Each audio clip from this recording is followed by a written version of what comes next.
Quero convidar a nossa palestrante dessa noite, a Camila Russo. Faça favor, Camila. A Camila, ela é formada em administração de empresa, ela tem MBA e mestrado em finanças. Camila Russo acumulou 13 anos na carreira do setor bancário. E Deus deu um privilégio para ela que escreveu um livro e foi publicado pela Casa Publicadora Brasileira. E esse livro vai estar nos lares de milhares de pessoas agora a partir de maio. Então, que Deus possa te abençoar. Seja bem-vindo à nossa igreja. Os momentos que se seguem é todo teu. Muito obrigada, pastor. Boa noite, querida igreja. Eu preciso dizer a vocês que essa não é a minha voz, tá? E orem para que a voz aguente o tempo todo da palestra. A palestra vai durar umas 2 horas. Amém? Não, estou brincando. Eu gosto muito de falar, tá bom? Mas se vocês acharem que tá chato, comece a fazer cara feia para mim que eu vou entender que é hora de parar. Muito obrigada. É um privilégio estar aqui. Eu estou muito feliz, me sinto muito honrada. Muito obrigada, pastor, pelo convite. Prioridades financeiras. Hoje a gente vai tratar de vários assuntos de finanças, então eu vou aqui tentar passar um pouquinho rápido e vocês me deem o olhar aí, por favor, tá bom? Se estão entendendo, se está chato, vocês vão me dando toque aí. É só olhar para mim. Vamos lá. Quais devem ser as prioridades financeiras de uma pessoa? De acordo com esse camarada, alguém conhece quem é esse senhor aí? Warren Buffett? Já ouviu falar? Ele é um senhor de 94 anos de idade, que trabalha até hoje, e ele tem apenas 164 bilhões de dólares no seu patrimônio. Hoje, ele é o 4º homem mais rico do planeta. Ele só perde para o Elon Musk, o Jeff Bezos e o Mark Zuckerberg. Ah, sim, também tem esse. E ele tem uma frase, ele diz o seguinte: não poupe o que sobra depois de gastar. Gaste o que sobra depois de poupar. Faz sentido, não faz? Vamos repetir essa frase, que ela é cheia de lições para nós. Não poupe o que sobra depois de gastar. Gaste o que sobra depois de poupar. O que isso significa? Quando o gasto vem em primeiro lugar, a prioridade é o gasto. A poupança, o hábito de poupar, e quando eu falo aqui, eu não estou dizendo para guardar dinheiro na caderneta de poupança. Estou falando da ação de poupar, ou seja, você não consumir tudo o que você ganha, reservar uma parte para aplicar, ok? Quando o gasto vem em primeiro lugar, poupar fica para segundo plano. Se torna uma situação eventual, circunstancial. O que isso significa, Camila? Significa que o mês que sobra dinheiro, você guarda. O mês que não sobra, você não guarda. Entende? Porque poupar não se tornou uma prioridade. Agora, quando eu separo antes o que vai ser aplicado, eu estou dizendo assim, poupar, para mim, é uma prioridade. É uma ação premeditada, intencional. E por que isso é importante? Tem um provérbio americano que diz o seguinte: é melhor, lê comigo, é melhor dizer para o dinheiro onde ele deve ir, do que depois ficar se perguntando para onde é que ele foi. Entende? Quando você não diz para o dinheiro onde ele deve ir, ele vai para algum lugar. E é melhor você dizer para ele onde ele vai, do que depois ficar se perguntando para onde é que ele foi. Obrigada, pastor.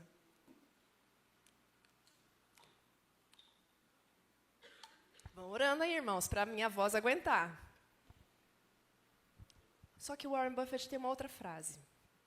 Ele diz o seguinte: se você não arranjar um jeito de ganhar dinheiro enquanto dorme, enfim, terá de trabalhar até morrer. Faz sentido? Só que eu fiquei pensando, que coisa, né? Faz muito sentido essa frase. Mas por que ele continua trabalhando? Ele tem 164 bilhões de dólares. Será que ele já não tem dinheiro suficiente para se aposentar? 94 anos de idade. O que vocês acham? Por que será que ele continua trabalhando? E aí eu vou para um texto da Bíblia que diz o seguinte. Lê comigo. Quem ama o dinheiro, jamais dele se farta. E quem ama a abundância, nunca se farta da renda. Também isso é vaidade. Perceba que não importa se você tem 100 mil, 1 milhão, 10 milhões, 164 bilhões de dólares. Se o seu amor estiver devoto ao dinheiro, você nunca terá o suficiente. E aí, outra coisa que eu gostaria de destacar é essa aparente incoerência entre o que a pessoa diz e o que a pessoa faz. Nos leva a entender a importância de nós levarmos a sério o que está escrito, por exemplo, em Jeremias 17, verso 9. Lê comigo. Enganoso é o coração mais do que todas as coisas e desesperadamente corrupto. E Provérbios 3, verso 5. Confia no Senhor de todo o teu coração e não te estribes no teu próprio entendimento. Por quê? Porque o meu e o seu coração são enganosos. Se nós nos pautarmos, se nós guiarmos as nossas decisões, inclusive no campo das finanças, por conselhos humanos, nós poderemos estar caminhando para uma grande incoerência entre aquilo que a gente fala, aquilo que a gente prega e aquilo que a gente, de fato, vive. Nós cantamos há pouco um hino que falava de adorar a Deus com os talentos, com os bens. Mas será que a gente está fazendo isso mesmo? E aí um outro texto diz... Vou passar esse texto depois. Vamos mergulhar na Bíblia primeiro. Vamos mergulhar na Bíblia. Eu quero convidar vocês, não se preocupe tanto em anotar, depois eu deixo com o pastor Sidney essa apresentação, só interajam comigo, tá bem? Vamos lá. Quais devem ser as prioridades financeiras do cristão? Qual deve ser a primeira coisa que nós devemos fazer em relação às nossas finanças? A resposta está lá no Sermão do Monte, no capítulo 6 de Mateus, verso 33. Jesus falando o que nós devemos fazer em primeiro lugar. E está lá, buscai, lê comigo, buscai, pois, em primeiro lugar, o seu reino e a sua justiça, e todas estas coisas vos serão acrescentadas. Veja, é muito comum eu me deparar, agora especialmente em função do livro que o pastor Sidney citou, é muito comum eu me deparar com pessoas apresentando para mim a situação financeira delas, meio que como se estivesse numa sinuca de bico que o pessoal fala, não tem saída. Uma dificuldade financeira imensa. E o que eu devo fazer, Camila? E muitas vezes nós recorremos realmente a conselhos para dizer, vai buscar uma renda extra, vai controlar seus gastos, vai cortar os gastos, tudo isso é importante. Mas nada disso tem valor se nós deixarmos a primeira coisa, mais importante, para segundo plano. Tem gente querendo resolver a vida financeira, trabalhando mais horas por dia, buscando renda extra, fazendo isso e aquilo, e deixa a comunhão com Deus por último, e às vezes nem acontece. Vão orando aí, por favor, vou ficar com a água aqui do meu lado. Nós não temos condições de resolver nossa vida financeira se a comunhão com Deus ficar prejudicada. Na verdade, nada vai para frente se Deus ficar por último na nossa agenda de prioridades. Vamos avançar. Primeiro item, então, que nós devemos levar como prioridade nas nossas finanças é buscar a Deus em primeiro lugar. Grava isso. Jesus, inclusive, estava falando, nesse texto que nós acabamos de ler, o contexto era financeiro. Se você for lá para Mateus, capítulo 6, e ler ao redor ali do verso 33 que nós acabamos de ler, você vai ver Jesus falando para as pessoas, não fiquem preocupados com relação ao que comer, ao que vestir. Ele estava falando para pessoas ali que estavam preocupadas com as suas necessidades mais essenciais. não tinham dinheiro sequer para o que comer e o que vestir. Jesus falando, olha, não se preocupe com isso. E também tinha um grupo de pessoas que queria juntar tesouros na terra. E Jesus falou, não ajunteis tesouros na terra. Coloque seu tesouro no lugar certo. E Jesus estava falando de finanças nesse contexto aqui. E aí, mas buscai em primeiro lugar o reino dos céus. Segunda prioridade, Provérbios 12, 11. Quem trabalha, por favor, toda vez que eu puser um texto desse aí, você coloca, vai ler comigo. Quem trabalha com dedicação tem fartura de alimento. Quem corre atrás de fantasias não tem juízo. Hoje tem tanta gente correndo atrás de fantasias. Você procura um Google, como ganhar dinheiro sem trabalhar? Vai aparecer um monte de vídeo e blog e um monte de dica de como ganhar dinheiro fácil, não é verdade? Está na moda. Correr atrás de fantasias. E as pessoas agora vão, então, para as apostas esportivas e o tigrinho e os investimentos em pirâmides. Tudo para quê? Buscando ganhar dinheiro fácil. Fantasia. Não tem juízo. A Bíblia diz, quem trabalha, e outro texto, os bens que facilmente se ganham, esses diminuem, mas o que ajunta a força do trabalho terá aumento. É o que está dizendo a palavra de Deus. Então, a segunda prioridade, quem quer tratar das finanças dentro da cartilha bíblica, depois de buscar, agora é hora de trabalhar. Agora, não vale qualquer jeito de trabalho, tá bem? Não vale trabalhar de qualquer jeito. Eu vou só descontrair aqui com vocês um pouquinho, tá bom? Eu vi uma vez no Instagram um camarada falando sobre os apelidos dos colegas de trabalho. Vou compartilhar com vocês alguns deles. Tem o colega de trabalho que é o tartaruga ninja. É uma tartaruga na hora de trabalhar e um ninja na hora de ir embora. Conhece alguém assim? Tem também o que é o sensor de movimento. Só funciona, só trabalha quando chega alguém perto. Quando alguém passa perto dele. Tem o apêndice. Se tirar, nem faz falta. Conhece alguém assim? Pior. Será que você é assim no seu ambiente de trabalho? Espero que não. Tem o bicicleta. Quando não está circulando, está encostado. Apelidos de colegas de trabalho. Mas se nós seguíssemos a cartilha bíblica diz para nós o seguinte, lê comigo, trabalhem com entusiasmo, como se servissem ao Senhor e não aos homens. Quem seguiu essa cartilha à risca foi Daniel. E certa vez quiseram puxar o tapete de Daniel, não é verdade?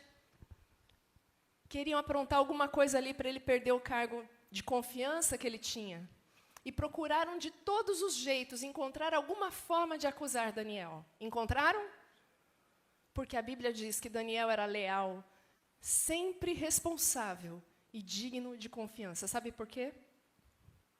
Porque ele não trabalhava para servir o rei Dario. Ele não trabalhava para servir o rei Nabucodonosor. Ele trabalhava para servir ao Senhor. Se nós seguíssemos a cartilha bíblica, nós seríamos profissionais tão excelentes que nós seríamos plenamente requisitados. Sabe o que ia acontecer? No currículo era só eu dizer assim, eu sou adventista do 7º dia. E aí o empregador ia falar, olha, que bom que você é dessa igreja, porque eu sei que nessa igreja todo mundo segue certinho o que está na Bíblia, vocês são os melhores profissionais do mercado. Por favor, vem trabalhar aqui. Tem mais alguém lá na sua igreja que está procurando emprego? Traz o currículo dele também. Mas e o sábado? Não, eu dou o sábado para vocês, porque é muito melhor eu abrir mão do sábado para você poder guardar o sábado, do que ter 5 funcionários que trabalham no sábado, mas não fazem nem 10% do que você faz. Se nós seguíssemos a cartilha bíblica, nós não teríamos problema para encontrar emprego ou... Porque, às vezes, a questão de encontrar emprego tem a ver com a economia, não é verdade? Mas, se tivesse falta de emprego no mercado, nós provavelmente seríamos os últimos a serem demitidos e os primeiros a serem recontratados. Mas nós não seguimos a cartilha bíblica. Nós precisamos dar mais atenção ao que a Bíblia nos fala a respeito de como nós devemos viver para a glória de Deus. Continuando, terceira prioridade, está lá em 1 Timóteo 5, verso 18, diz assim: o trabalhador é digno do seu salário. Sabe, você buscou, você trabalhou, e agora a sua terceira prioridade é receber. Muitas pessoas, às vezes, ficam um pouco avexadas, envergonhadas. Será que eu devo cobrar pelo meu serviço? Porque é um prestador de serviço, muitas vezes, não põe o preço ali, não põe o preço adequado, não se sente digno de cobrar o valor que deveria cobrar. O trabalhador é digno do seu salário. Você agregou valor para alguém? Você entregou o que foi solicitado? Você é digno do seu salário. Agora, tem um problema. Tem gente que não espera receber e já gasta. Isso aqui revela a idade, né? Alguém é desse tempo? Os mais jovens talvez não conheçam a tecnologia por trás desse instrumento aí. A tecnologia era mais ou menos assim. Ali onde tem um copo, você tinha que levantar aquela alavanquinha ali embaixo, saía água, gente. Olha que maravilha! Só que tinha um problema. Para sair água, tinha que ter o quê? Tinha que ter água lá dentro do depósito. Se não tivesse água, a torneira ali não gotejava água. E quando abria a alavanca e começava a cair gotinha, gotinha, eu sabia que eu tinha que fazer o quê? Abrir uma tampa lá em cima, despejar água lá dentro para poder filtrar, para poder sair água embaixo. Fazendo uma analogia, mais ou menos o seguinte: tem gente que abre a torneira e gasta sem antes ter colocado água lá dentro. Como pode isso nas finanças? Como que eu posso gastar um dinheiro que eu ainda não recebi? Gente, parecia até um coral. Vocês falaram em uníssono. Cartão de crédito. Vamos junto?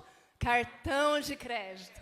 Oh, maravilha, né? Só que tem um problema. Quando você usa desse jeito errado aí, significa que você andou pegando a água de outra pessoa. E depois você vai ter que devolver. E vai ter, se não devolver, a conta vem cara. Muito cara. Agora, tem gente que faz o seguinte. Aqui revela a idade de novo, né? Ai, ficou um pouco claro. Pega uma garrafa, enche de água e põe na porta da geladeira, não é? Vamos supor que você foi lá no filtro, abriu, não saiu água do filtro, mas você tem a água que está ali na porta da geladeira.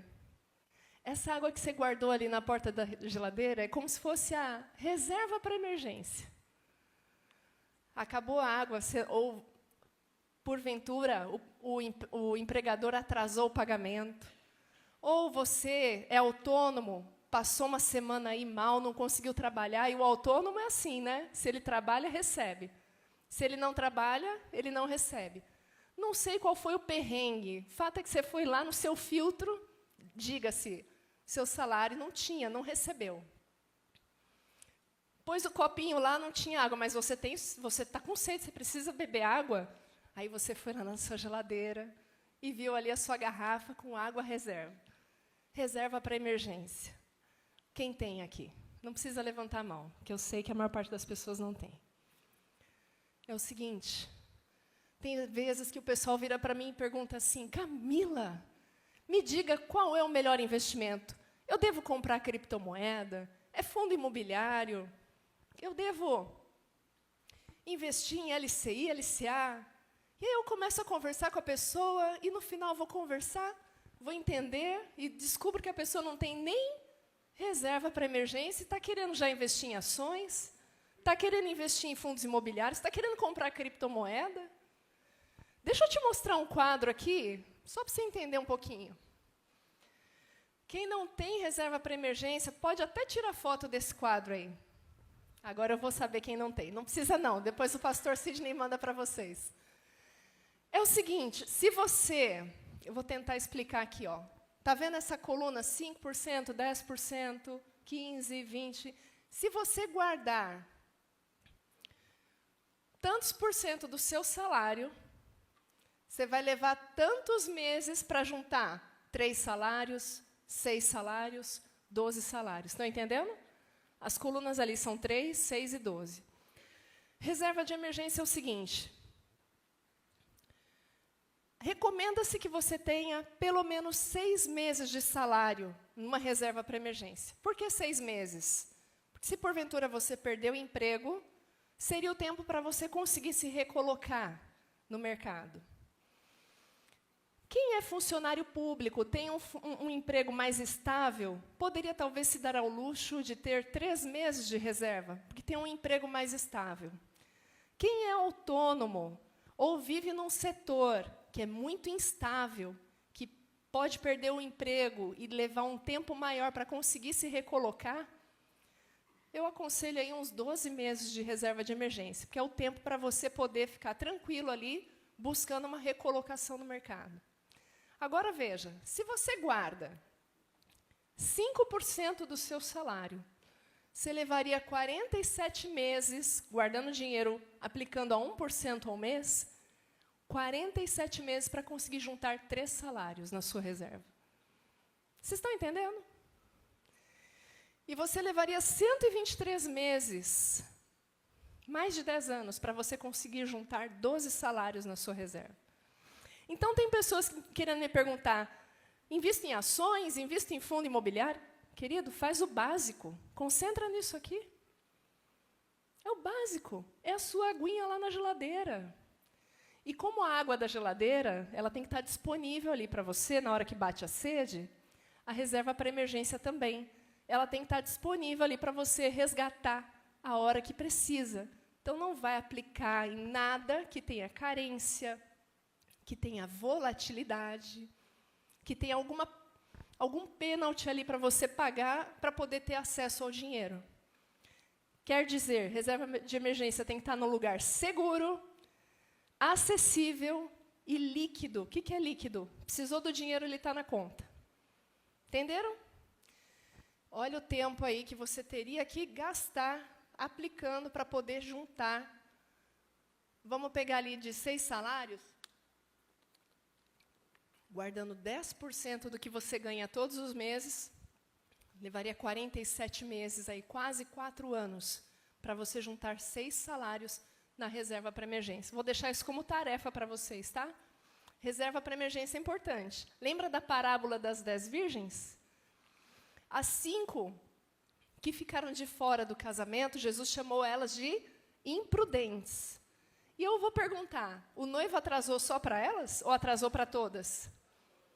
Só que só 5 tinha a reserva de emergência. Entenderam? Muito bem, vamos prosseguir. Quarta prioridade, está lá em Provérbios 3, verso 9. Lê comigo. Honra o Senhor com os teus bens e com as primícias de toda a tua renda. Primícias, ou seja, os primeiros frutos. Entrou, quem é o primeiro que deve ser honrado? Deus. Honrar. Primeiro Deus. Só que aqui também tem mais uma pessoa, vou colocar entre aspas, que deve ser honrada. Olha só, lá em Romanos, Paulo diz assim: paguem todos os seus impostos e respeitem e honrem todas as autoridades. Nós, brasileiros, temos um péssimo hábito de não gostar de pagar. Quer dizer, ninguém gosta, né? Não é questão de gostar ou não gostar. Ninguém gosta de pagar imposto. Mas nós temos sempre muitos de nós temos aquele hábito ruim de dar um jeitinho para não pagar imposto. Mas a Bíblia nos manda pagar, com honestidade. Dai, pois, a César o que é de César, e a Deus o que é de Deus. Não adulterarás, não furtarás. Qualquer dos dois, Deus ou César, qualquer dos dois, para quem eu não esteja pagando aquilo que eu devo pagar, aquilo que eu devo devolver. Eu estou furtando, eu estou corrompendo o dinheiro que Deus nos confiou. Entendido? Ok? Acompanhando até aqui, vamos prosseguir. Esse texto, para mim, ele é muito essencial quando a gente pensa em finanças a partir da Bíblia. Jesus coloca lá, de novo, no Sermão do Monte, Mateus 6:24, ninguém pode servir a 2 senhores, porque ou vai se dedicar a um e desprezar o outro, vai amar um e se aborrecer do outro. E aí Jesus conclui: vocês não podem servir a Deus e as riquezas. Quando eu fico tentada a pegar da minha renda e fazer qualquer outra coisa sem antes honrar a Deus, e sem antes pagar os impostos, isso pode ser um indício de que eu estou servindo as riquezas, estou servindo ao dinheiro. Isso é muito sério. Isso é muito sério. Idolatria. Nós estamos aqui nos bancos da igreja, mas a nossa conduta ali, na forma como a gente faz a gestão das nossas finanças, pode estar dizendo ali no íntimo do nosso coração: eu não conheço como é que está o seu orçamento, não conheço como são as suas contas, mas pode estar dizendo ali no íntimo do seu coração que existe alguém querendo ocupar o trono que deveria pertencer apenas ao Senhor. Prosseguindo. Quinta prioridade, Levítico 23, verso 22. Lê comigo. Esse texto é meio estranho, tá?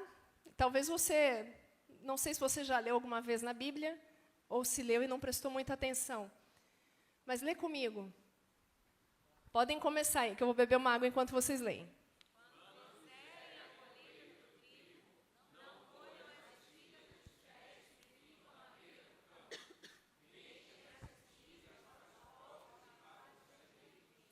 Sabe uma história bíblica que tem isso aí bem exemplificado? A história de Ruth. Boaz, ele foi tão generoso com Ruth que ele até virou para os empregados e falou: deixa cair aí algumas espigas de propósito para ela vir colhendo.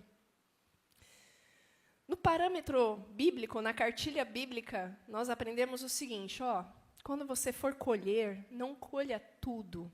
Deixa uma parte para o estrangeiro, para o pobre, para a viúva.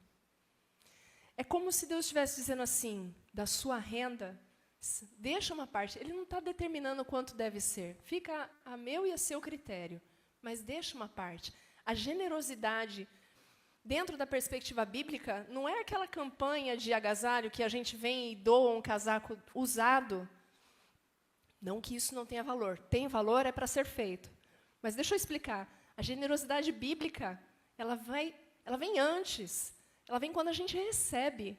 Separa uma parte da sua renda para ajudar o pobre, o estrangeiro, o necessitado. Não é aquilo que sobrou depois de você usar. É aquilo que você usaria, mas decidiu deixar para que outro seja abençoado pela renda que eu entreguei nas suas mãos. Entenderam? Então, a quinta prioridade, doar. E certa vez eu estava fazendo uma palestra e as pessoas fizeram confusão nessa parte aí. Deixa eu explicar. Doar é doar mesmo. É pegar alguma coisa que você poderia usar e entregar para uma pessoa necessitada. Isso não é oferta. Oferta está lá em cima, honrar. No honrar está o dízimo e a oferta. A doação é um ato extra que Deus nos convida a fazer. Porque, veja bem, esse texto aqui que nós acabamos de ler, era o pobre e a viúva que vinham recolher, não era o levita. O levita era aquele que era beneficiado pelos dízimos e o sacerdote pelas ofertas que o povo trazia na adoração. Não é nenhum dos dois que está aí recolhendo as sobras das colheitas, são os pobres e as viúvas. Então é um terceiro item aí, né? É um terceiro demandante que vem para ser beneficiado com as bênçãos que Deus derrama sobre nós. Estão acompanhando comigo? Então, doação não é oferta, tá bom? Oferta vem dentro de honrar. A doação é aquela campanha que você ajuda a asa, é aquela pessoa, vizinho seu, quem sabe, que bateu na sua porta e falou: estou com uma dificuldade aqui, você pode me ajudar? É aquela segunda milha que você caminha, vamos dizer assim, em benefício do próximo. Agora, tem uma coisa. Não queira fazer doação com o dinheiro dos outros. Lê comigo esse texto. Deem a cada um o que lhe é devido. Não devam nada a ninguém. Deixa eu falar. Se você tem dívida, paga a sua dívida primeiro. porque vai lá fazer caridade, está doando ali uma cesta básica, está, sei lá, está ajudando a pagar a faculdade de um jovem que você adotou, que legal, parabéns. Mas está com dívida, e pior, está inadimplente, não está legal. Paga a sua dívida primeiro. Terminou de pagar a dívida? Aí pode fazer a caridade que você quiser. Certo? Então, quinta prioridade é doar, mas se você tem dívida, principalmente dívida em atraso, deixa eu fazer uma correção. Dívida, se eu fizer aqui uma estatística, pode ser que 80% do que estão aqui tem dívida. Tá bem? Eu não estou falando de dívida que está sendo paga em dia. Eu estou falando de dívida que você está em atraso. Se você tem dívida em atraso, você está prejudicando alguém porque não está pagando a dívida, vá pagar essa dívida primeiro para depois poder ter condições de ajudar o outro. Não vá querer ajudar o outro prejudicando alguém do lado de cá. Não queira fazer caridade para um enquanto você prejudica o outro. Entenderam? Vamos prosseguir. Sexta prioridade está lá em Provérbios 21, verso 20. O homem sensato tem o suficiente para viver na riqueza e na fartura. Lê comigo, porque esse texto é muito importante. O homem sensato tem o suficiente para viver na riqueza e na fartura, mas o insensato não, porque gasta tudo o que ganha. Eu vou ler esse texto de um jeito um pouquinho diferente. Presta atenção. O homem endinheirado tem o suficiente para viver na riqueza e na fartura, mas o pobre não, porque gasta tudo o que ganha. Vou ler diferente agora de novo. O homem rico tem o suficiente para viver na riqueza e na fartura, mas o pobre não, porque gasta tudo o que ganha. É isso que a Bíblia está dizendo?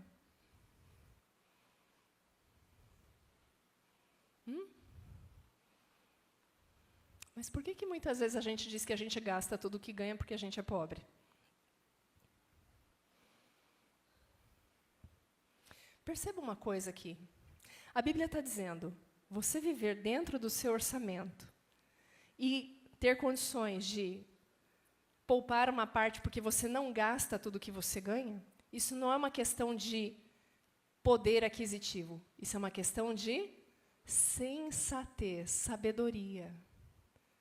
Gastar menos do que ganha não depende de quanto você ganha, depende de como você administra. Gastar menos do que você ganha não depende de quanto você ganha, depende de como você administra. Pode acontecer. Camila, eu estou numa situação que eu não ganho nem o necessário para comprar alimento e colocar alimento sobre a minha mesa. Pode acontecer. Nesse caso, você seria público-alvo dessa parte aqui, ó. Você seria a Ruth da história e não Boaz. Estão entendendo? Se for o caso, eu estou numa situação financeira tão difícil, que eu não tenho nem o necessário para colocar o alimento sobre a mesa, por favor, venha conversar com o diretor da ASA, compartilhe a sua situação com o pastor da igreja. Com certeza, nós somos uma família, não somos? A igreja vai se unir para te ajudar. Porque nós aprendemos dentro da Bíblia que nós não devemos consumir toda a nossa colheita. Nós temos que deixar uma parte para quem? Para o pobre, para o estrangeiro, para o necessitado.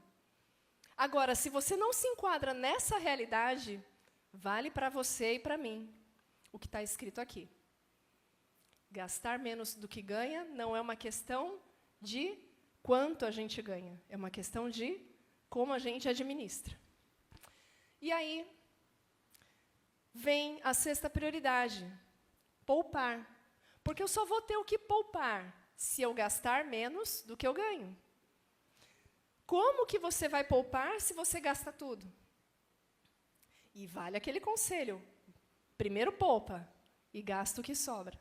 Você está dizendo para o dinheiro para onde ele deve ir. Agora, quanto poupar? O que vocês dizem? Nós vimos lá no gráfico da reserva para emergência Se você poupa só um pouquinho, vai juntar dinheiro? Vai, mas vai levar mais tempo para você atingir o seu objetivo. Se você poupar mais, vai ter o resultado mais rápido. Agora, quanto? Quanto a gente deveria colocar como meta? Alguém tem alguma sugestão? Podem participar aí para eu beber uma água.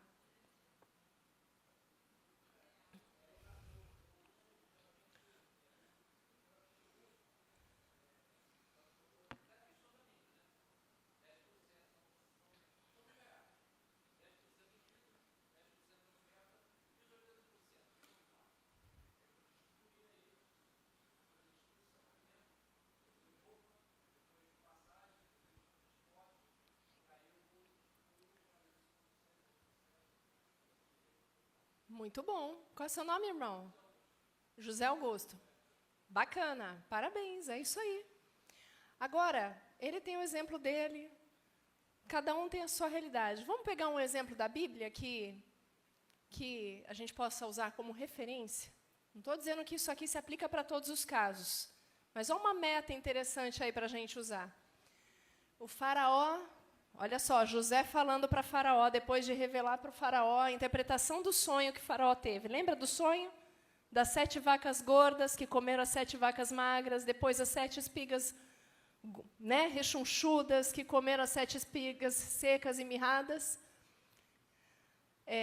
José, ele interpretou esse sonho e falou, vai haver 7 anos de muita fartura e depois 7 anos de muita escassez.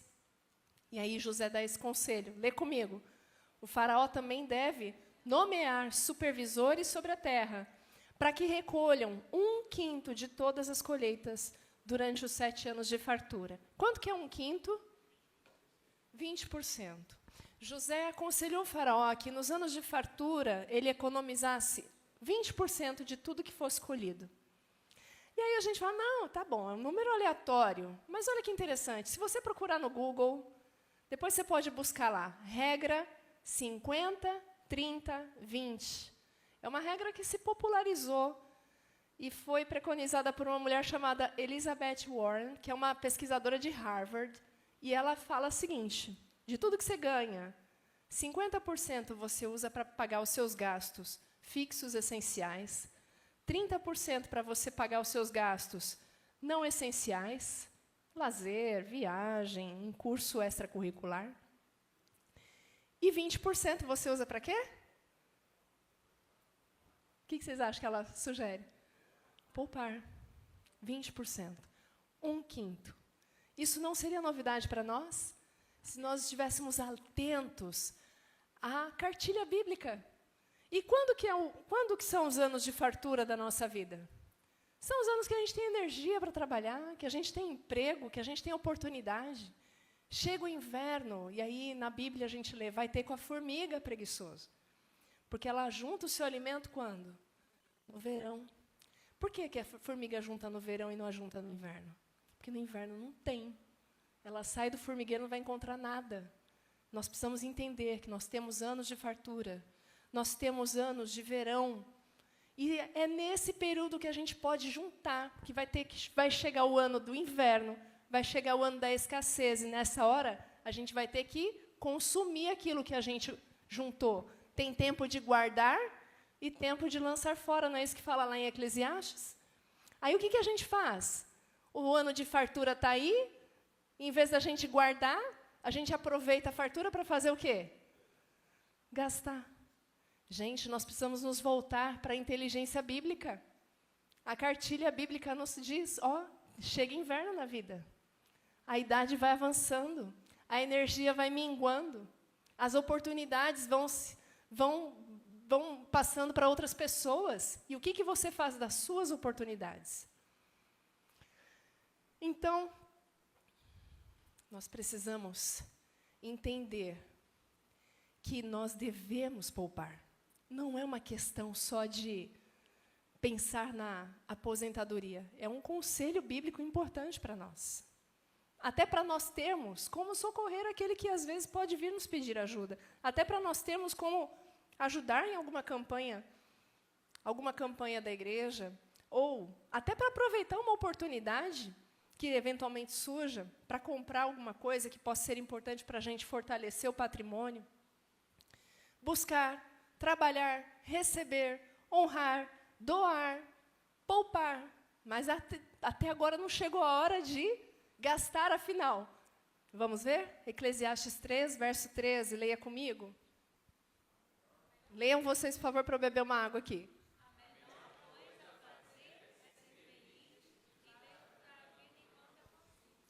Cada um deve comer e beber e desfrutar os frutos do seu trabalho, pois são presentes de Deus.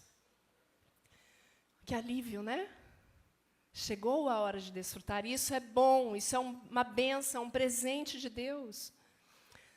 Às vezes a gente pega extremos, a pessoa fala, não, desfrutar eu não posso comprar isso, porque, ou não posso ter aquilo. Espera aí, gente. Desfrutar é uma bênção. Você cumpriu os outros requisitos? Você buscou a Deus em primeiro lugar? Você trabalhou? Você recebeu?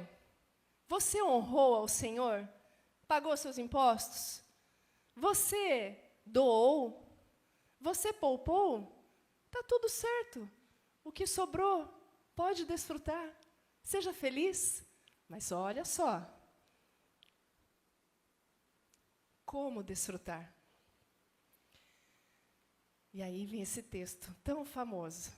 E está falando de desfrute, não é verdade? Porque está falando de comer, beber, desfrutar. Portanto, lê comigo. Quer comais, quer bebais, ou façais outra coisa qualquer, fazei tudo para a glória de Deus. Chegou a hora de desfrutar. Mas assim como eu não devo trabalhar de qualquer jeito, desfrutar de qualquer jeito também não vale. Tem que ser para a glória de Deus. O que eu escolher comprar, onde eu escolher me divertir, o que eu escolher comer, o que eu escolher assistir, o que eu escolher pagar, tudo isso tem que ser para a glória de Deus. E aí nós temos um mandamento que Jesus resumiu. E eu quero provar para vocês que a gente pode aplicar esse mandamento nas nossas finanças. Leia comigo. Ame o Senhor, seu Deus, de todo o seu coração, de toda a sua alma e de toda a sua mente. Ame o seu próximo como a si mesmo. Será que a gente consegue identificar o amor a Deus, amor ao próximo e amor a si mesmo nessas 7 prioridades? Primeiro, buscar. Segundo, trabalhar. Terceiro, receber. Quarto, honrar. Quinto, doar ou regularizar quando eu tenho alguma dívida em atraso. Sexto, poupar. E sétimo, desfrutar. Será que tem amor a Deus, amor ao próximo, amor a si mesmo aí? Aí está. A lei do Senhor, que é perfeita, ela deve também estar refletida nas nossas finanças. Amor a Deus, amor ao próximo e amor a si mesmo. Queridos, muito obrigada pela atenção de vocês.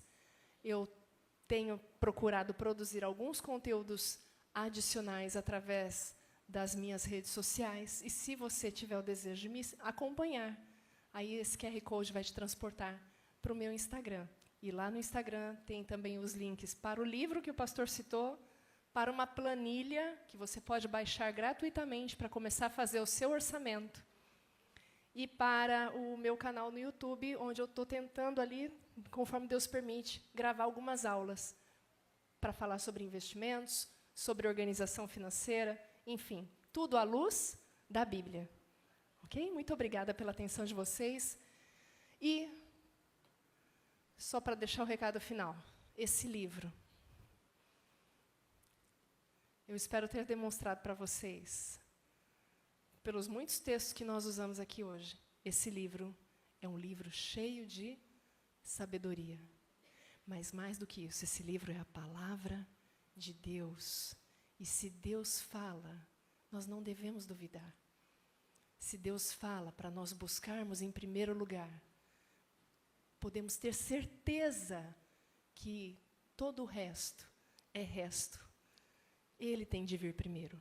Se Deus fala para honrarmos ao Senhor com os nossos bens, sermos honestos, ajudarmos o próximo, guardarmos para o futuro e desfrutarmos para a honra e glória dele, creia que ele irá abençoar cada uma das nossas decisões se nós estivermos seguindo e fazendo conforme ele nos recomenda. Que Deus os abençoe.